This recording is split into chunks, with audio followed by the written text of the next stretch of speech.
नेपालमा बिमा कम्पनीहरूको सङ्ख्या पछिल्लो समय एकदमै बढेको छ, 40वटा जति पुगिसक्यो होइन। यो हिसाबले हेर्दाखेरि बिमाको व्यवसाय पनि बढ्नुपर्ने, त्यसै बिमा समितिको क्षमता पनि बढाउनु पर्ने, समग्रमा नेपालको बिमा व्यवसायको अवस्था चाहिँ कस्तो छ अहिले तपाईँ रेगुलेटरी बडीको चिफ भएको हिसाबले? हामीसँग अहिले चाहिँ जीवन बिमा अथवा जीवनको मात्र मान्छेको मात्र बिमा गर्ने 19वटा कम्पनी अनि सम्पत्तिको मात्र जो निर्जीवन बिमा भन्छौँ हामी त्यो चाहिँ 20वटा कम्पनी र एउटा बिमा कम्पनीहरूले चाहिँ गरेको बिमाको पनि पुनर्बिमा गर्ने,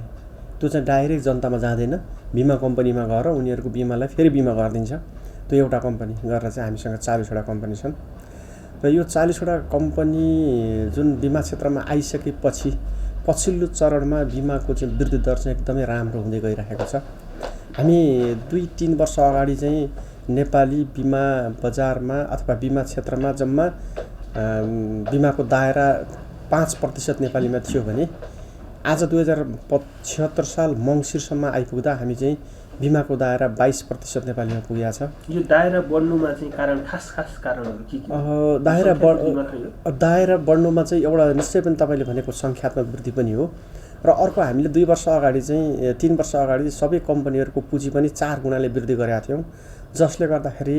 प्रमुख कार्यकारी अधिकृत लगायत सम्पूर्ण कर्मचारीहरूमा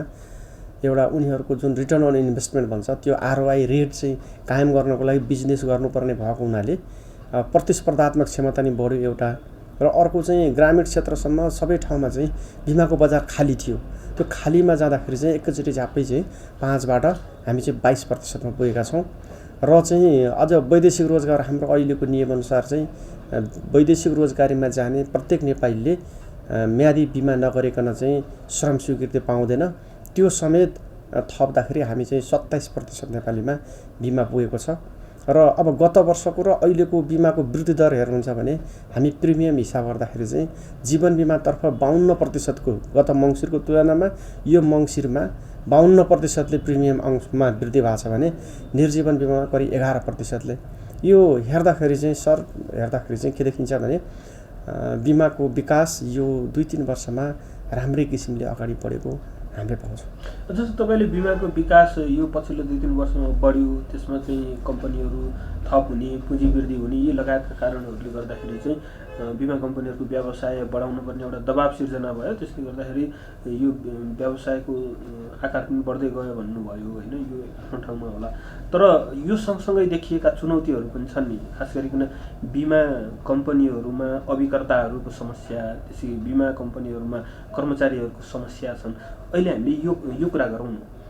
तपाईँले भने जस्तो ठिक हो, किन हुन्छ भन्दाखेरि हामी एकैचोटि त्यो बेस सानो बेसबाट ठुलो बेसमा आयौँ नि त। 5बाट 27 पुग्नु भनेको धेरै ठुलो थियो, त्यस कारण त्यो बिचमा चाहिँ कम्पनीहरू पनि थपिएपछि चाहिँ संसारमा जहाँसुकै हामी कहाँ मात्र नभएर अन्त पनि यो कम्पनी कर्मचारीहरू यताउता जाने अर्कोमा जाने जुन प्रोब्लम हुन्छ त्यो चाहिँ आउँछ।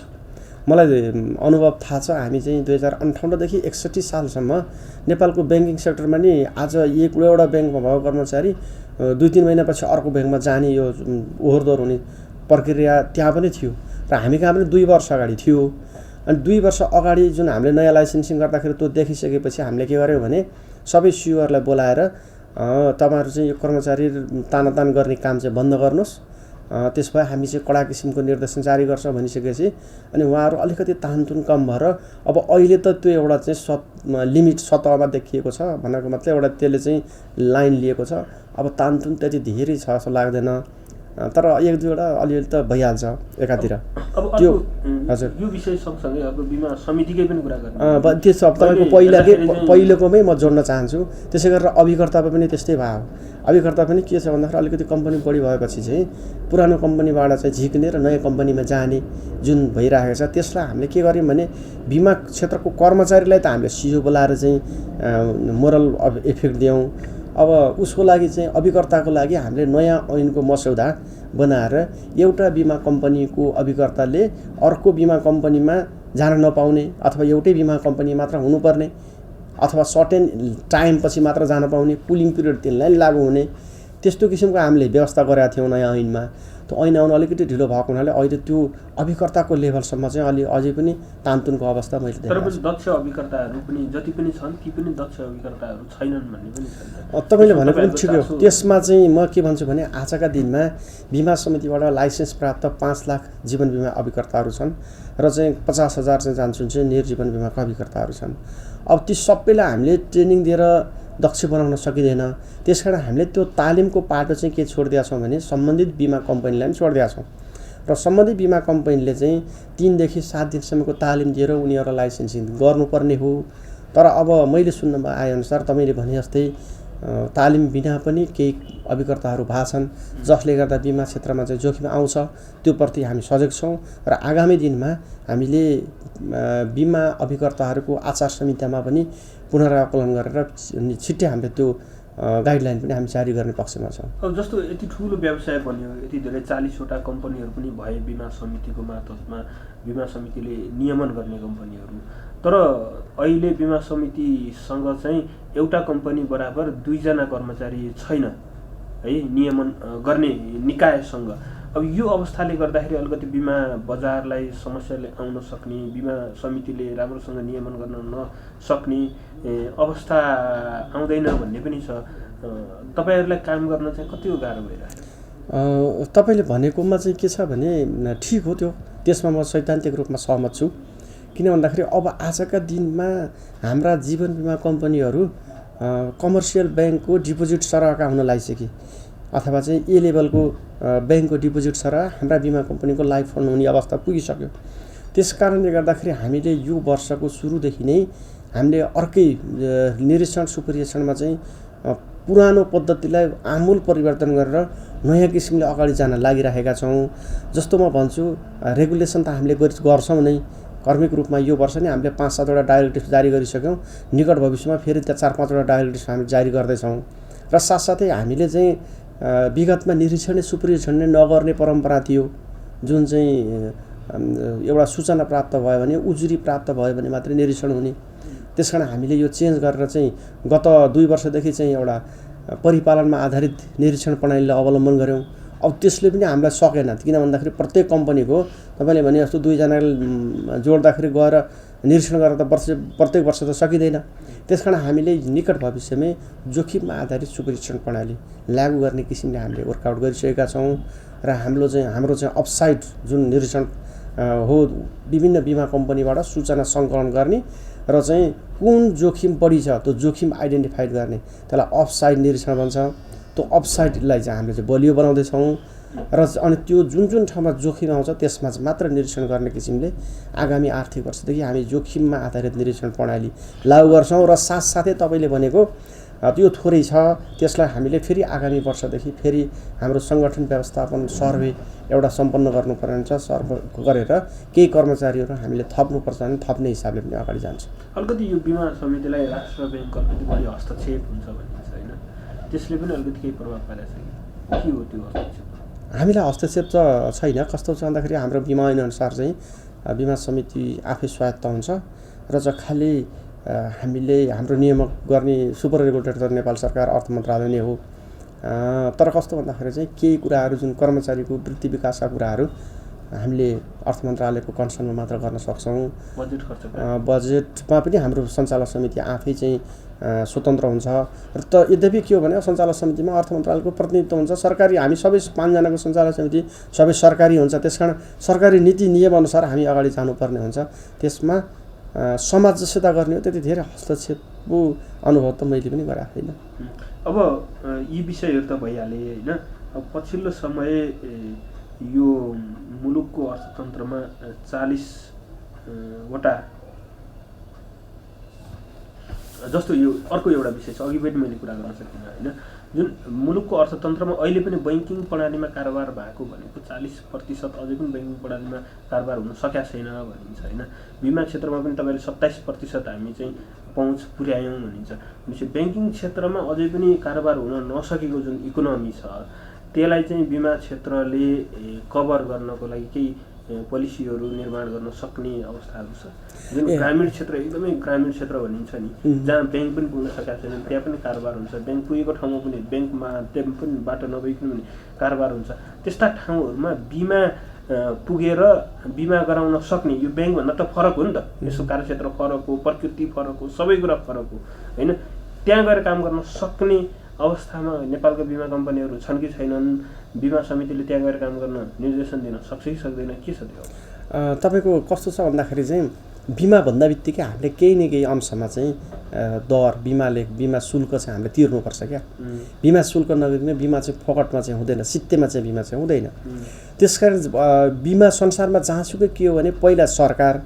आर्थिक क्रियाकलाप फर्स्टमा चाहिँ इकोनोमिक एक्टिभिटी डेभलप हुनु पर्यो त्यसको लागि चाहिँ सरकार इन्फ्रास्ट्रक्चरमा लगानी गर्छ सरकार अगाडि जान्छ त्यसपछि अनि दोस्रो चरणमा चाहिँ ब्याङ्कहरू जान्छन्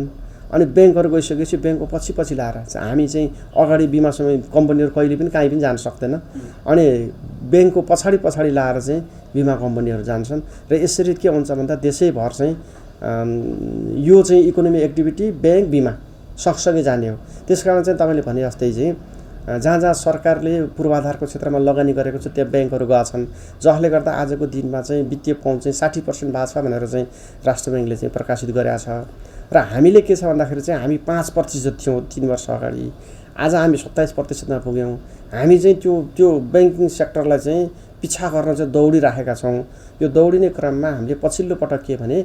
यो शाखारहित घुम्ती बिमा सेवा भनेर चाहिँ सबै बिमा कम्पनीलाई मार्गदर्शन गरिसकेका छौँ र यसको सुरुवात मैले चाहिँ जनकपुरको लक्ष्मीनिया गाउँपालिकाबाट सुरु गरेको हो र चाहिँ पछिल्लो चरणमा सबै बिमा कम्पनीले आफ्ना किसिमले लगाइराख्नु भएको छ यो के हो त भन्दाखेरि चाहिँ बिमालाई दूरदराज अथवा चाहिँ ग्रामीण स्तरसम्म पुर्याउनको लागि बिमा समितिले पछिल्लो क्रममा अवलम्बन गरेको हो अब सैद्धान्तिक पक्ष भन्नुहुन्छ भने त पहिला सरकारको आर्थिक क्रियाकलाप अनि ब्याङ्क अनि अलिकति बाधक देखिने त ब्याङ्कहरू नै बाधक देखिएलान् पछिल्लो समय ब्याङ्कहरूले आफै पनि बिमाका पोलिसी जस्ता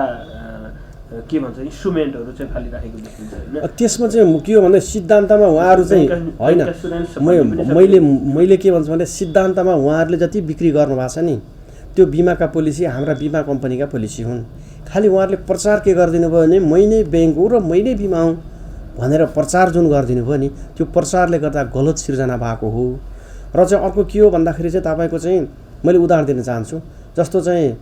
अन्डरराइटिङ तपाईँले अघि नै भन्नुभयो नि के भन्दाखेरि चाहिँ एकजना मान्छे बिमा भनेको के हो भन्दाखेरि पछि भविष्यमा दुर्घटना हुन्छ अथवा भविष्यमा रोग लाग्छ भनेर पहिला बिमा गर्ने हो क्या तर के भन्दाखेरि भविष्यको सुनिश्चितको लागि चाहिँ अब रोग लागिसक्यो सपोज माइन लिनुहोस् अनि हाम्रो बिमा कम्पनीमा आयो भने डक्टरी रिपोर्ट चाहिन्छ रोग लागेपछि बिमा हुँदैन अनि ब्याङ्कमा गएर खाता खोल्दा बित्तिकै चाहिँ बिमा हुन्छ त त्यसकारण हामीले केही त्यसलाई चाहिँ हामीले रेगुलेसनको दायरामा चाहिँ ल्याएको हो हामीले ब्याङ्क इन्सुरेन्स भनेको त्यो ब्याङ्कहरूले जुन भन्नुभएको छ नि त्यसलाई चाहिँ बन्दै गरेको होइन अहिले हामीले रेगुलेसन गर्ने क्रममा हामीले के दिएको छ भन्दाखेरि चाहिँ रु 10 लाखसम्मको घातक रोगको बिमा गर्न सक्नुहुन्छ ब्याङ्कहरूले हाम्रो बिमा कम्पनी मार्फत नै त्यो पोलिसी खरिद गर्ने हो रु 10 लाखसम्मको दुर्घटना बिमा गर्न सक्नुहुन्छ त्यो पनि चाहिँ त्यही मार्फत ब्याङ्कहरूले बिमा कम्पनीले हो र रु 1 लाखसम्मको चाहिँ औषधोपचार बिमा भनेर तीनटालाई हामीले बाटो खुला गरिएको छ अब यहाँनिर प्रोब्लम कहाँनिर थियो भने उहाँहरूले ब्याङ्कले आफ्ना खातावालालाई चाहिँ मैले यति लाखसम्मको दुर्घटना बिमा यति लाखसम्मको बिमा यहाँबाट भनिदिनु भयो तर त्यो खातावालालाई चाहिँ मैले के छ भन्ने थाहै छैन क्या मैले कहाँबाट कुन बिमा हो भन्ने थाहा छैन त्यसकारण हामीले के गरिरहेको छौँ त्यहाँ भित्र चाहिँ एउटा प्रस्ताव फारम पनि दिएको छ र प्रस्ताव फारम खातावालाले जुन खाता खोल्दाखेरि विभिन्न फारमहरू हुन्छ नि त्यो फारम भर्ने क्रममा चाहिँ एउटा बिमाको फारम पनि भर्नुहुन्छ उहाँले अनि बिमाको फारम भरिसकेपछि उहाँहरूलाई त्यो बिमा बापतको एउटा सर्टिफिकेट पनि पाउनुहुन्छ अब चाहिँ त्यो जनताले जो खातावाला छ उसले सर्टिफिकेट पाउँछ र त्यसमा युजर आइडी र चाहिँ पासवर्ड हुन्छ अथवा के हुन्छ र उसले चाहिँ कम्प्युटरमा गएर उसको ब्याङ्कको वेबसाइटमा हेरिसकेपछि अनि त्यहाँ युजर आइडी युज गरेर भित्र गइसकेपछि मैले यो खालको चाहिँ बिमा पाएछु 10 लाखसम्मको दुर्घटना यो भयो भने त्यसकारण हामीले त्यसलाई रेगुलेसनको दायराभित्र ल्याएको हो बन्द गरेको होइन र यो चाहिँ र फेरि बिमा उहाँहरूले अर्को के भनिदिनु भयो भने बिमा चाहिँ सित्तैमा हुन्छ ब्याङ्क खोलेपछि बिमा के अरे ब्याङ्कमा खाता खोलेपछि सित्तैमा हुन्छ भन्नुभयो नि सित्तैमा कहिले पनि हुँदैन मैले बारम्बार भन्छु सर्टेन प्रिमियम हुन्छ त्यो प्रिमियम उहाँहरूले चाहिँ ब्याङ्कले आफ्नो खातामा बाट चाहिँ कटाएर चाहिँ बिमा कम्पनीलाई दिने हो र त्यो बापतको पैसा उनीहरूले के गर्छ भने तपाईँको चाहिँ त्यो सर्टेन एमाउन्टसम्मको खाता खोल्यो भनेदेखि चाहिँ के अरे न्यूनतम ब्याज त यसरी न्यूनतम ब्यालेन्स तोक्छ नि त, जस्तो 50,000सम्मकोलाई मात्र दिएको हुन्छ। त्यसमा चाहिँ उसले त्यो लगानी गरेर पैसा लिने हो। त्यस कारण यस्तोलाई चाहिँ दुष्प्रचार भएकोलाई हामीले चाहिँ एउटा चाहिँ सिस्टमाइज गरेको मात्र।